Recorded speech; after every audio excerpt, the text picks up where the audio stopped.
Sock Puppet Wedding Speech. So last weekend, my best friend Emily got married, and it was one of those Pinterest perfect affairs. Mason jars everywhere, a live string quartet, and more fairy lights than an Amazon warehouse. The ceremony was beautiful, the guests were misty-eyed, and the open bar was flowing like Niagara Falls. Everything was going smoothly, until the reception when Emily's dad, Mr. Thompson, announced he'd be giving a speech. Now, Mr. Thompson is the kind of guy who wears novelty socks to funerals and thinks every occasion calls for a dad joke, but no one was prepared for what happened next. He walked up, tapped the mic, and instead of pulling out a piece of paper, he whipped out two sock puppets, one with googly eyes and a bow tie, the other with lipstick and a tiny veil.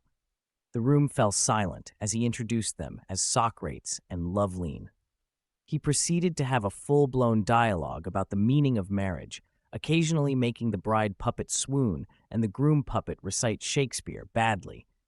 Every now and then, Mr. Thompson would forget which sock was which, resulting in Socrates proposing to himself and Loveline threatening to run away with the best man, who, for the record, had a visible existential crisis during this part. About halfway through, my cousin leaned over and whispered, "Is this performance art or a hostage negotiation?" Meanwhile, Emily was doing that polite laugh people do when they're not sure if they're being pranked, and her new husband was just staring at his plate, probably wishing he'd eloped. The crowd was torn between confusion and admiration. After all, it's not every day you see a grown man doing ventriloquism with his own socks in front of 150 guests in an open bar. Finally, as the sock puppets exchanged vows and Mr.